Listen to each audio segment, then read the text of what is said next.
स्वागत है आपका सर्वेश स्टडी चैनल पर। दोस्तों मैं संदीप यादव आज आपके लिए लेकर के आए हैं बहुत ज़्यादा मोस्ट इम्पोर्टेंट क्वेश्चंस हैं जो भारतीय आंदोलन से पूछे जाते हैं। ये इम्पोर्टेंट क्वेश्चंस पिछली विगत परीक्षाओं में UPSC, UPPSC, UP triple SC जैसी कई प्रतियोगी परीक्षाओं में पूछे जा चुके हैं और UPSI, MPSI, Bihar SI, Delhi SI में भी पूछे जा चुके हैं। वही मैं कराने जा रहा हूं दोस्तों। इससे पहले प्लीज़ आप सबसे बारंबार मेरी एक ही रिक्वेस्ट है कि आप सभी लोग वीडियोस को लाइक कीजिएगा, चैनल को सब्सक्राइब कीजिएगा और बेल आइकन को प्रेस कीजिएगा, जिससे कि मेरे द्वारा जितने भी वीडियोज बना करके अपलोड करता हूँ वो आपको नोटिफिकेशंस के रूप में मिलते रहें। दोस्तों मैं आपसे बारंबार एक बात और कहता हूँ कि अपने दोस्तों को इस चैनल को अधिक से अधिक ज़्यादा से ज़्यादा बार शेयर करते रहिए। दोस्तों देखिएगा, अब हम आपके लिए प्रश्न लेकर के जो आए हैं वो प्रश्न क्या हैं उन्हें देखिए। मैं इसका पार्ट 1 बना के अपलोड कर चुका हूँ, पहले उसको भी देख लीजिएगा। और ये दूसरा पार्ट है, आप इसे आधा ना देखें या शुरुआत का केवल ना देखें, इसमें बहुत इंपॉर्टेंट क्वेश्चंस हैं। आप पूरा का पूरा वीडियोस देखा करें, जिससे कि आपको ये पता चल जाए कि जितने भी क्वेश्चंस हैं उनमें से आप कितने क्वेश्चंस कर सकते हैं। ये चीज़ आप कमेंट बॉक्स में बताएं कि आपने 50 क्वेश्चन या 30 क्वेश्चन या 29 क्वेश्चन जो भी क्वेश्चन इसमें दिए रहते हैं उसमें से आपने कितने किए हैं। ये चीज़ आप मुझे बताते रहिएगा कमेंट बॉक्स में और वीडियोस को लाइक, शेयर एंड सब्सक्राइब कीजिएगा। अब देखिएगा दोस्तों वो प्रश्न क्या है। आप प्रश्नों पे आ जाते हैं। पहले प्रश्न की तरफ बढ़ते हैं तो इसमें देखता हूं कि शिशिर कुमार घोष किस समाचार पत्र से संबंधित थे। ये बात उस समय की है जब भारतीय राष्ट्रीय आंदोलन चल रहे थे, यानी कि भारत में राष्ट्रीय आंदोलन हो रहे थे, यानी कि 1857 क्रांति से लेकर के 1947 की क्रांति तक की बात हो रही है। उसमें समझिएगा, ये पहले पार्ट के बाद दूसरा पार्ट है कि शिशिर कुमार घोष किस समाचार पत्र से संबंधित थे, तो आनंद बाजार से। दोस्तों आनंद बाजार शिशिर कुमार घोष ने समाचार पत्र संबोधित किया है। आप समझिएगा यहाँ पे प्रश्न नंबर दूसरा क्या कह रहा है।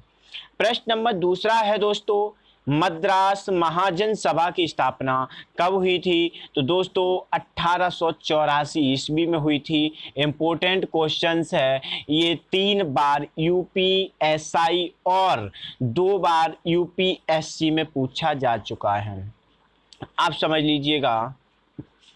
अगला प्रश्न क्या है दोस्तों, तीसरे प्रश्न में हम लोग देख रहे हैं कि मैक्सवेल बूमफील्ड जांच समिति किस सत्याग्रह से संबंधित थी। दोस्तों एक सत्याग्रह हुआ था, बारदौली सत्याग्रह, इसी से संबंधित थी। ठीक है, अगला देखिएगा, बारदौली सत्याग्रह से एक चीज़ और मैं आपको इसी में बता दूं, समझ में आ रहा होगा, सरदार वल्लभ भाई पटेल, इन्हीं को सरदार की उपाधि दी गई थी। बारदौली की हमारी माताओं ने दी थी। ठीक है, बारदौली की माताओं ने महात्मा गांधी जी से ये कहा था कि वल्लभ भाई पटेल जी को सरदार की उपाधि दे दो, यानी कि उनसे सरदार कहा था। ठीक है दोस्तों, उन्हीं के द्वारा ये बात कहलवाई थी।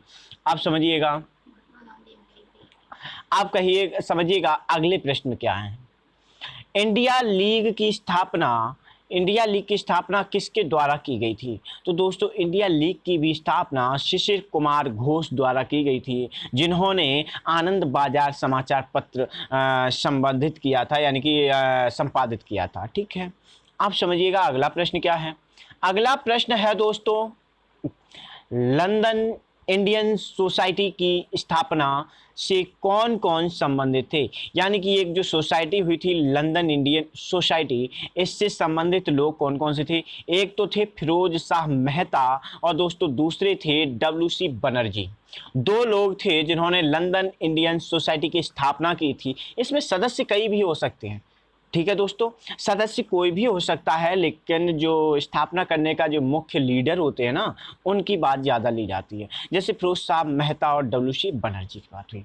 आप समझिएगा, अगला प्रश्न पर चलते हैं। ईस्ट इंडिया एसोसिएशन की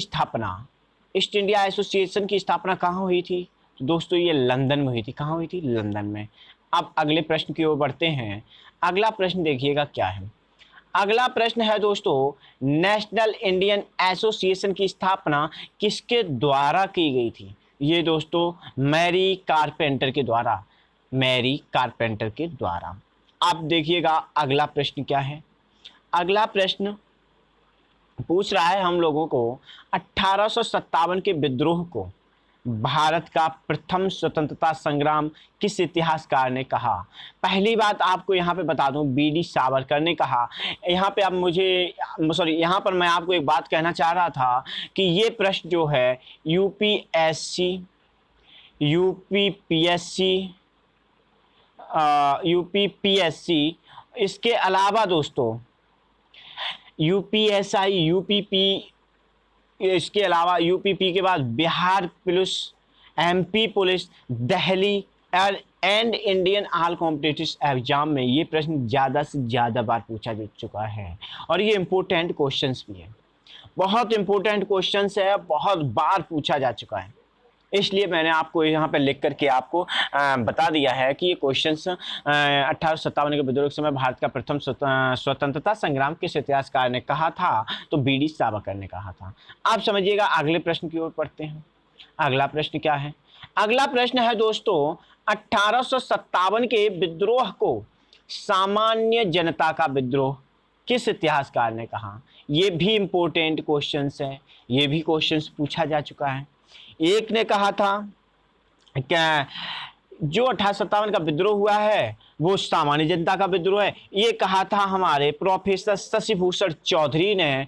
और इससे पहले जो मैंने क्वेश्चंस कराया था उसमें पूछ रहे थे जो 1857 का विद्रोह है वो भारत का प्रथम स्वतंत्रता संग्राम कहा था, ये हमारे बीडी सावरकर ने कहा था। ठीक है, अब आ जाइए अगले प्रश्न पर। अगले प्रश्न पर क्या कह रहा है, चुआर जनजाति कहाँ की जनजाति थी।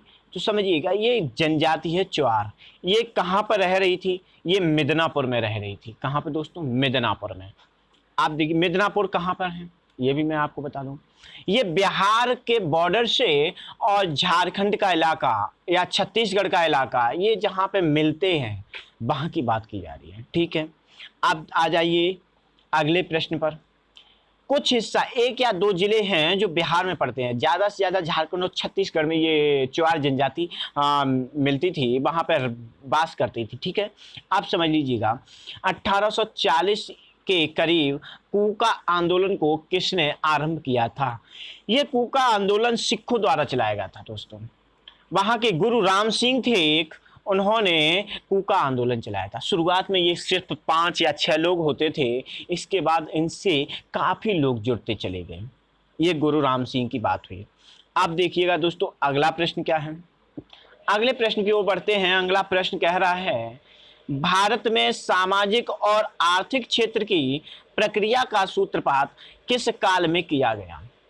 दोस्तों 19वीं शताब्दी में। कब किया गया था? 19वीं शताब्दी में। ये उपनिवेशी शासन काल की बात कर रहे हैं। ठीक है, ये 19वीं शताब्दी की बात हो रही है तो उपनिवेशी शासन काल की। आप समझिएगा अगला प्रश्न क्या है। अगला प्रश्न कह रहा है दोस्तों सती प्रथा को किसने और कब गैर कानूनी घोषित किया। तो ये लॉर्ड बेंटिंग थे, यानी कि विलियम बेंटिंग थे, जिन्होंने 4 दिसंबर 1829 ईस्वी को सती प्रथा को ये कह दिया था कि ये गैर कानूनी है, सती प्रथा नहीं होनी चाहिए। लेकिन इसमें एक आपको और बात बता दूं, सबसे ज्यादा योगदान किसका रहा है। सबसे ज्यादा योगदान की बात कर रहे हैं तो बाल गंगाधर तिलक का रहा है। किसका? बाल गंगाधर तिलक का। आप देखिएगा दोस्तों अगला प्रश्न क्या है। अगला प्रश्न है ब्रह्म समाज की स्थापना 1828 में। हो सकता है पूछ ले कि ब्रह्म समाज की स्थापना दोस्तों कब हुई थी, तो आपको बताना होगा 1828 ईस्वी में हुई थी। अब यहाँ पे प्रश्न क्या कह रहा है कि ब्रह्म समाज की स्थापना का उनका क्या उद्देश्य था, क्या उद्देश्य था। अब वो देखिएगा, इसका उद्देश्य था मूर्ति पूजा, कर्मकांड और अंधविश्वास का उन्मूलन। यानी कि जो ब्रह्म समाज की स्थापना हुई थी 1828 में, ये मूर्ति पूजा का विरोध था, कर्म कांडों का विरोध था और एक और विरोध था, वो था अंधविश्वास का। ठीक है दोस्तों, अच्छी बात है, अंधविश्वास का उन्मूलन होना चाहिए, अंधविश्वास का विरोध होना चाहिए, कर्म कांडों का विरोध होना चाहिए, बिल्कुल जायज बात है। जैसे कर्मकांडों में आपको एक बात अपनी तरफ से बता दे रहा हूं, सती प्रथा एक कर्मकांड था जो बहुत ही घिनौनी हरकत होती थी, जिसे रोक दिया गया, बहुत अच्छा काम हुआ। बाल विवाह बहुत ही घिनौनी हरकत थी। बाल विवाह हो जाने से, मान लो बाल विवाह हो भी गया, कल को आज विवाह हुआ है, कल को वो 5 साल या 7 साल का बच्चा, उसे बुद्धि तो होती नहीं है इतनी, ना टैलेंट होता है, वो कल को पेड़ पे चढ़ा गिर गया तो वो मर जाता है, तो पूरी वर्ष यानी कि पूरी जीवन भर वो स्त्री, वो लड़की कैसी रहती है? बिल्कुल आजीवन इसी तरह व्यतीत करती है, विधवा के रूप में, जो कि कर्मकांड था, जिसे ब्रह्म समाज में क्या कहा गया? इसका विरोध किया गया। एक मूर्त पूजा की बात भी कही गई, तो कहीं कहीं मूर्त पूजा की बातें कह रहे हैं कि अंधविश्वास है, मूर्त पूजा नहीं करनी चाहिए, तो कहीं कहीं कह रहे हैं कि मूर्त पूजा होनी चाहिए। मैं कह रहा हूं मूर्त पूजा होनी चाहिए, ठीक है। अब आप लोगों की क्या राय है वो आप लोग समझिएगा।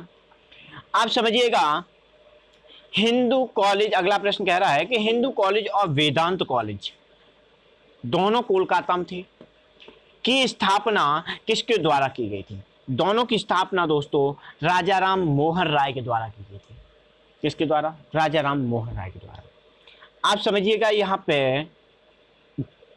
हाँ, अगले प्रश्न पर देखिएगा क्या है।